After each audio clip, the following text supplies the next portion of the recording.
USP আমার নয়, USP Mamata বন্দ্যোপাধ্যায়ের। আমি তো কেবল কিছুমাত্র কাজ করার চেষ্টা করি। অভূতপূর্ব সারা মানুষের। আমি কাউকে ব্যক্তি আক্রমণ করি না। জানেন না, না জানলে শিখতে হবে। যদি বলে কোনো কথা নেই, নির্বাচনে জিতবই। পশ্চিমবঙ্গের অর্থমন্ত্রী এবং 2026-এর বিধানসভা নির্বাচনে উত্তর দমদম থেকে তৃণমূলের প্রার্থী চন্দ্রিমা ভট্টাচার্য আজ তিনি রয়েছেন দ্য ওয়ালের মুখোমুখি। নমস্কার দিদি, দ্য ওয়ালে আপনাকে অনেক স্বাগত। দিদি, উত্তর দমদমে কেমন মানুষের থেকে সাড়া পাচ্ছেন আপনি? না, আমার নির্বাচনী ক্ষেত্রটা শুধুমাত্র উত্তর দমদম নয়, এটা 110 দমদম উত্তর, মানে এতে দুটো পৌরসভা আছে, উত্তর দমদম আর নিউ ব্যারাকপুর। অভূতপূর্ব সারা মানুষের, কারণ আমরা সবসময় আমাদের দলের কর্মীরা এবং আমরা সবাই সবসময় মানুষের পাশে থাকি। যে কোনো বিষয় হোক না কেন, যে কোনো সময় হোক না কেন, সুখে অথবা কঠিন সময় আমরা মানুষের পাশে থাকি।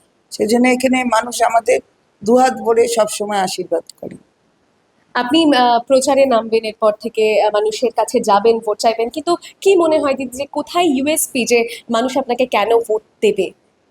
না, ইউএসপি আমার নয়, ইউএসপি মমতা বন্দ্যোপাধ্যায়ের।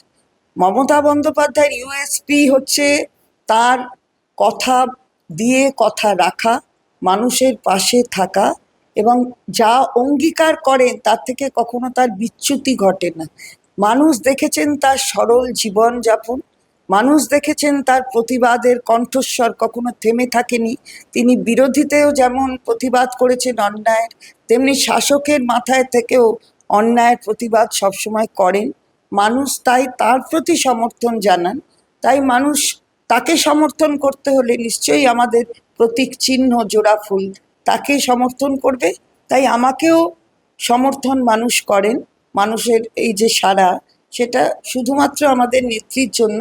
আমি তো কেবল কিছুমাত্র কাজ করার চেষ্টা করি, যেহেতু মানুষের আমার ওপর একটা অন্য আশীর্বাদ সূচক যে কাজ তারা করেছেন আমাকে এখানে প্রতিনিধি করে, সুতরাং আমি চেষ্টা করি যাতে তার মর্যাদা আমি রাখতে পারি। এবং যা কাজ করেছি সব মুখ্যমন্ত্রীর অনুমতি না হলে তো সেটা হতো না। সুতরাং এটাতে বোঝা যায় যে এখানের প্রতি কতটা সহানুভূতিশীল এবং কতটা দায়িত্বশীল আমাদের মাননীয় মুখ্যমন্ত্রী। এটা কেন বলছি, কারণ আমার এই কেন্দ্রটা প্রথম নির্বাচন হয়েছে 2011-য়। এই যে দমদম উত্তর, এই বিধানসভাটা ছিল না 2011-র আগে। এটা দমদমের পিছিয়ে পড়া জায়গা উত্তর দমদম, আর খড়দার পিছিয়ে পড়া জায়গা নিউ ব্যারাকপুরকে নিয়ে কিন্তু এই বিধানসভাটা প্রথম বিধানসভার নির্বাচন হয় 2011-য়। তাহলে পিছিয়ে পড়া জায়গাকে কি করে এগিয়ে নিয়ে যেতে হবে, পিছিয়ে পড়া জায়গার মানুষের পাশে কি করে তাদের স্বার্থের অধিকার রক্ষার্থে কাজ করতে হবে, সেটা মুখ্যমন্ত্রী করেছেন বলেই আজকে আমরা তাই এখানে এত উন্নয়নের কথা বলতে পারছি। আপনার যাদের সঙ্গে প্রতিদ্বন্দ্বিতা, সেই বিপক্ষের প্রতি আপনার মূল্যায়ন কি? কত নম্বর দেবেন? না, আমি নম্বর আমি নিজে নিজে দিতে চাই না, কারণ এটা মানুষ নম্বর দিয়ে বুঝিয়ে দেবে। 29-এ মানুষ নম্বর দেবেন, আর রেজাল্টটা বেরোবে 4 তারিখ মে মাসে, সেটা মানুষ বুঝিয়ে দেবেন। আমি কোনো বিপক্ষকে ব্যক্তিগত আক্রমণ করতে চাই না, যেই হোক না কেন। রাজনীতিতে সকলেরই প্রতিদ্বন্দ্বিতা সব দলের করবার অধিকার আছে, আমরা সেটা মানি। কোনো কোনো দল হয়তো বলে যে একটা দেশ একটাই পার্টি থাকবে, ওয়ান নেশন ওয়ান পার্টি। আমরা তো তাতে বিশ্বাস করি না। আমরা চাই সবাই লড়াই করুক এবং আমরা মানুষের কাছ থেকে আমাদের কথা বলে তাদের আস্থা অর্জন করব। ফলে আমি কাউকে ব্যক্তি আক্রমণ করি না। তবে এইখানে মানুষ দেখে নিয়েছেন, মানুষ দেখেছেন একদিকে বাম জমানায় 34 বছরের এই বাম জামানা থেকে মুক্ত করতে মানুষ এগিয়ে এসেছেন 2011-য় আমাকে এখানে নির্বাচিত প্রতিনিধি করে, এবং মাটি মানুষের সরকারে সেখানে এই দমদম উত্তরকেও উপহার দিতে। মানুষ এখানে আগে যখন ঘুম থেকে উঠতেন আর ঘুমোতে যেতেন, তার মধ্যেকার সময় খালি গুলির আওয়াজ, বোমার আওয়াজ এসব দেখেছেন, আতঙ্কে ভুগেছেন। আর কেন্দ্রীয় সরকার আরেকটা দল যদি আপনি বলেন, তাহলে মানুষ সেটাও বঞ্চনাটা বুঝে গেছে, কারণ মুখে এক কথা বলেন, কাজে আর এক কথা করেন। এখানে 2 লক্ষ কোটি টাকা বাকি পড়ে আছে, মানুষের সাথে যদি এতই তাদের সমর্থন মানুষের ওপর, মানুষকে পছন্দ করেন, তাহলে সেগুলো তো দেওয়ার দরকার। এটা তো মানুষের অধিকার। এখনো পর্যন্ত কিন্তু কিছু বলতে পারেননি যে কেন দিচ্ছেন না। খালি মুখে ওই রকম হাইপোথেটিক্যাল স্টেটমেন্টস করে দিলে তো হবে না। কোথা থেকে আকাশ থেকে এনে কিছু বলে দিলেন তা বললে হবে না। আমরা বারবার দিল্লির মাটিতে গিয়েও বলে এসেছি, এটা বারবারই বলবো, প্রাপ্য অধিকার থেকে বঞ্চিত কিন্তু অন্য কেউ মানে এখানে মমতা বন্দ্যোপাধ্যায় কাউকে প্রাপ্য অধিকার থেকে বঞ্চিত করেন না। তাই সেই প্রকল্পগুলো আমাদের রাজ্যের কোষ থেকেই আমরা চালাচ্ছি। আপনি বামেদের কথা তুললেন। উল্টো দিকে বামেদের পক্ষ থেকে প্রার্থী হয়েছেন দীপশিতা ধর। তিনি বিভিন্ন জায়গায় সংবাদ মাধ্যমে তিনি দাবি করেছেন যে উত্তর দমদমের কিন্তু সেই তুলনায় কোনো রকম উন্নয়ন হয়নি, এখানকার মানুষ এখনো সেই অনুন্নত একটা ব্যবস্থার মধ্যেই রয়েছে। বিভিন্ন দিক থেকে, সেটা স্বাস্থ্য হোক, বিভিন্ন পরিষেবা হোক, পানীয় জল হোক, সব দিক থেকে। কি বলবেন তার এই বক্তব্যের পর? না মানে ও তো খুব ছোট, ওর এতটা বোঝা সম্ভব নয়, আর এখানকার লোকও নয়। সুতরাং এখানে আগে এসেছে বলে সেটাও আমার মনে হয় না। আর ওকে যারা ব্রিফ করেছেন তারা ঠিক মতন ব্রিফ করেননি মনে হয়। তার কারণ এখানে যেটা আপনি বললেন যে স্বাস্থ্য আর শিক্ষা, আমার পুরো কেন্দ্রটার মধ্যে কটা কলেজ আছে সেটা যদি ও দেখতো ভালো করে তাহলে বুঝতে পারতো।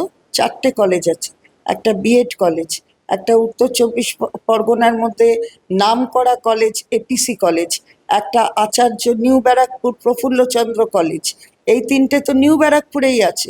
এখানে মৃণালিনী দত্ত মহাবিদ্যাপীঠ 1964 সালে হয়েছে, বাম জামানার আগেই, কিন্তু 11 সালের পর থেকে এর উন্নতি সাধন করা হচ্ছে মমতা ব্যানার্জি তার দৃষ্টিপাতের ফলে। এখন যদি দেখেন যে এটার একটা মূল ক্যাম্পাস, তার সাথে ওই কল্যাণী এক্সপ্রেসওয়ের ওপর দিয়ে গেলে দেখবেন মাথা উঁচু করে দাঁড়িয়ে আছে সেকেন্ড ক্যাম্পাস। 118 কাঠা জমি দেওয়া হয়েছে কলেজকে 99 বছরের লিজে 1 টাকায়, এবং এখানে 18 কোটি টাকা প্রায় দিয়ে বাড়িটা তৈরি করে দিয়েছে রাজ্যের সরকার। এটা কিন্তু রাজ্য সরকারি কলেজ নয়, এটা সরকারের সাহায্যপ্রাপ্ত কলেজ। এটা হলো শিক্ষার কথা। এবার যদি বলেন এটাও জানে কি না আমার জানা নেই।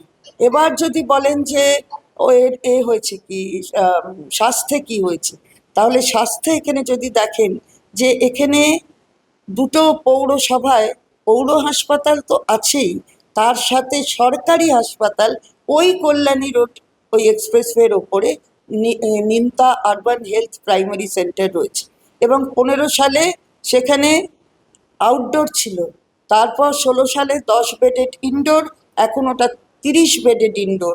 আর ভেতরে গিয়ে যদি একবার প্রার্থী ঘুরে আসেন তাহলে দেখতে পারবেন যে যে কোনো আধুনিক হাসপাতালের চেয়ে তার যন্ত্রপাতি থেকে শুরু করে যত রকমের কাজ আছে সেগুলো আরও অনেক বেশি মান উন্নত মানের। সুতরাং এখানে যদি দেখেন প্রার্থী জানেন কিনা জানি না, এই যে আমরা যেখানে বসে আছি তার ঠিক কাছাকাছি আমাদের পুরনো একটা পৌর হাসপাতাল ছিল, সেখানে ডায়ালিসিসের ব্যবস্থা করা হয়েছে পিপিপি মোডে। সেখানে যে নিতে আসেন ডায়ালিসিস পেশেন্টকে 1 টাকাও দিতে হয় না। এটা সাগর দত্ত সেকেন্ড ক্যাম্পাস হিসাবে এটা করা হয়েছে। এবং তিনি যদি আরও নিউ ব্যারাকপুরের পৌর হাসপাতালে যান, তাহলে তার যদি কোনো বয়স্ক কেউ থাকেন তার চেনা জানা, তার যার হাঁটুতে অসুবিধা, তাহলে সেখানে নিয়ে এসে হাঁটু রিপ্লেসমেন্ট করে দিতে পারেন, এটাও করা আছে। স্বাস্থ্য সাথী পর্যন্ত এইগুলো দিয়ে এখানে সমস্ত করা রয়েছে।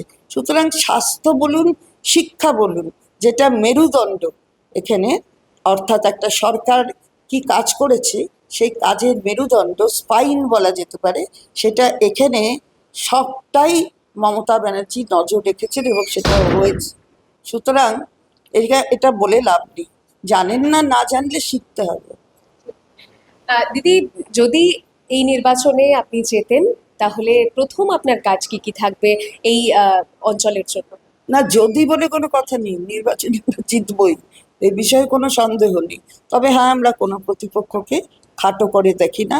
অনেক উন্নতি হয়েছে, উন্নতির কিন্তু কোনো শেষ থাকে না। বিকজ যখনই মানে দিন চলে, দিনের সঙ্গে সঙ্গে উন্নতি রূপরেখাও চেঞ্জ হয়। তো সেই তার সাথে পেস রেখে কিন্তু চলতে হয়। সমাজকে যদি উন্নত করতে হয়, যেটা একটা জনপ্রতিনিধির কাজ তার বিধানসভা কেন্দ্রকে কেন্দ্র করে, তাহলে তার সাথে পেস রেখে চলতে হয়। আমরা সেটা করব, কিন্তু ইমিডিয়েটলি যেটা আমরা ভেবেছি সেটা 11 নম্বর ওয়ার্ডে আমাদের একটা খেলার স্টেডিয়াম আছে। এখানে অনেক যুবক যুবতী খেলার সঙ্গে যুক্ত আছে। সেই স্টেডিয়ামটাকে আরো উন্নত করবার এই কাজটা আমরা করব। আর যদি ধরুন হার হলো, তাহলে সেক্ষেত্রে তখনও কি মানুষের পাশে থাকবেন, কর্মী সমর্থকদের পাশে থাকবেন? এটা তোমাকে একটু আপনিই বলছিলাম, তুমি ছোট বলে বলছি। আমি 16 সালে পরাজিত হয়েছিলাম, কিন্তু যখন আমফান হয়েছিল কেউ ছিল না, আমরা ছিলাম। করোনা হয়েছে, কেউ ছিল না, আমরা ছিলাম। আমি কখনো এই জায়গার সাথে আমার সম্পর্ক বিচ্ছিন্ন করিনি, আর আমার কর্মীরাও কখনো বিচ্ছিন্ন করেনি এই ভেবে যে আমরা তো এখন নেই, আমাদের আর মানুষের পাশে থাকতে হবে না। মানুষ দেখেছেন করোনার সময় কম্পিটিশন দিয়েছে লোকে, যে কে কাকে কোথায় সেফ হোমে নিয়ে যাবে, কোথায় নিজের জীবন বিপন্ন করে অন্যকে হাসপাতালে পৌঁছে দেবে। মানুষ এটা দেখেছেন, দেখেছেন যে কিভাবে আমফানের সময় আমরা জল হয়ে গেছে, আমরা নিজেরা সমস্ত আলো নিভে গেছে, বসে থেকে থেকে আমরা আলো আনিয়ে দিয়ে মানুষ এগুলো দেখেছেন। 11 সালে জিতেছিলাম 19,026-এ, আর 28,499 ভোটে 21-এ জিতেছি। তাহলে বুঝতে পারা যাচ্ছে যে মানুষের সাথে সম্পর্ক থাকলে পরাজয় সেটা কোনো ব্যাপার হয় না। সংসদীয় গণতন্ত্রে জয় পরাজয় থাকে, কিন্তু মানুষের সাথে সম্পর্ক ছিন্ন করতে হয় না। এই শিক্ষাই আমরা পরিবার থেকেও পেয়েছি, এবং আমাদের নেত্রী বারে বারে এই শিক্ষা দিয়েছেন। সুতরাং আমরা নিশ্চিত যে আমরা এখানে মানুষের সমর্থন পাবো, অর্থাৎ আমাদের নেত্রী সমর্থন পাবেন আরো উন্নয়ন প্রকল্পের জন্য, আরো সেই কাজের জন্য। কিন্তু অবশ্যই মানুষ মানে সবাইকারই রাজনৈতিক অধিকার আছে লড়াই করা। আমরা কোনো প্রতিপক্ষকে ছোট করে দেখি না। আমি রাজনীতির প্রসঙ্গ ছেড়ে এবার একটু অন্যরকম প্রসঙ্গে আসি, একটু হালকা প্রসঙ্গে। এই যে এখন বেরোতে হচ্ছে প্রচারে, বিভিন্ন জায়গায় সভা করতে হচ্ছে, সারাদিন বাইরে থাকতে হচ্ছে, কি কি ডায়েট মেনটেন করছেন, কি কি টিপস ফলো করছেন? 365 দিনে বাড়ির বাইরেই থাকি, সুতরাং এটা মানে কোনো নতুন কিছু না। ফলে যে ডায়েট সবসময় খাই সেই ডায়েটই খাই। আমার তো বয়স হয়েছে যে এই ডায়েটটাকে বুঝে সুঝে কম কম যা খাওয়া যায় সেটাই খাই। আমি খুব কম খাই। বয়স হয়েছে বললেন, তাহলে নিয়মিত যে ওষুধগুলো নিতে হচ্ছে বা যা কিছু, সেগুলো নিয়মিত নিচ্ছেন তো? আমার কোনো ওষুধ খেতে হয় না, এখনো অবধি খেতে হয়নি। এই কোনো সময় একটু ঠান্ডা ফান্ডা লাগলে একটু একটু খেলাম, বাকি খেতে হয় না। এটা ঈশ্বরের দয়া। বিভিন্ন নেতা নেত্রীদের এবং যারা প্রার্থী হয়েছেন তাদেরকে বিভিন্ন সংবাদ মাধ্যমে বলতে আমরা শুনছি যে তারা ডাবের জল খাচ্ছেন, জল বেশি করে খাচ্ছেন মাথা ঠান্ডা রাখার জন্য। আপনি মাথা ঠান্ডা রাখার জন্য বা এই ধরনের যে বিরোধীদের যে পাল্টা প্রশ্ন, সেই প্রশ্নের জবাব দিতে মাথা ঠান্ডা রাখার জন্য কি টিপস ফলো করছেন? আমি পেশায় আইনজীবী ছিলাম, আমার মাথা ঠান্ডা। আমি জানি আমার কজটা কিভাবে, আমার দলের কজ ইনফ্যাক্ট, সেই কজটা কি করে দেবো। কারণ আইনজীবীরা তার আম, যে মক্কেল থাকে তার কজটা নিয়ে যায় বিচারপতিদের কাছে। আমার এটা জানা আছে, তার জন্য আমাকে ডাবের জল খেতে হবে না, অন্য কিচ্ছু খেতে হবে না। আমরা যেরকম খেয়ে খেয়ে অভ্যস্ত, কোনো রাস্তায় বসে চাটা খাই, ওরকম চাটা খেয়েই আমাদের, সেটা দুধের চাও হতে পারে, সেটা লিকার চাও হতে পারে, ঈশ্বরের দয়ায় আমাদের এগুলো কোনো এফেক্ট করে না। সুতরাং আমরা ওইভাবে চালিয়ে আসছি। আজকে আমার রাজনৈতিক জীবন 52 বছরের, আর যে প্রতিদ্বন্দ্বী আপাতত বলছে তার বয়সই 32 বছর। তাহলে তার খেতে লাগতে পারে, শরীর ভালো থাকুক এটা আমি চাই, কখনো কারুর শরীর খারাপ হোক এটা কখনো চাই না। যার যেটা স্যুট করবে সে সেটা খাবে, এবং সেইভাবে সে লড়াইটা করুক, আমার কোনো আপত্তি নেই তাতে। সুতরাং আমরা মানুষের কাছ থেকে আমাদের ওপর আস্থা চেয়ে নেব, তার জন্য ডাবের জল খেতে হবে না। আমার অন্য কোনো কিছুর দরকার নেই, রেগুলার যা ডায়েট সেটাই আমার ডায়েট। অনেক ধন্যবাদ দিদি। সুতরাং চন্দ্রিমা ভট্টাচার্যের অগাধ আস্থা রয়েছে উত্তর দমদমের বাসিন্দাদের ওপর, এবং এখানকার মানুষেরও তার উপরে আস্থা আছে, এমনটাই তিনি দাবি করছেন। ক্যামেরায় শক্তিকের সঙ্গে সায়নী, দ্য ওয়াল, দমদম।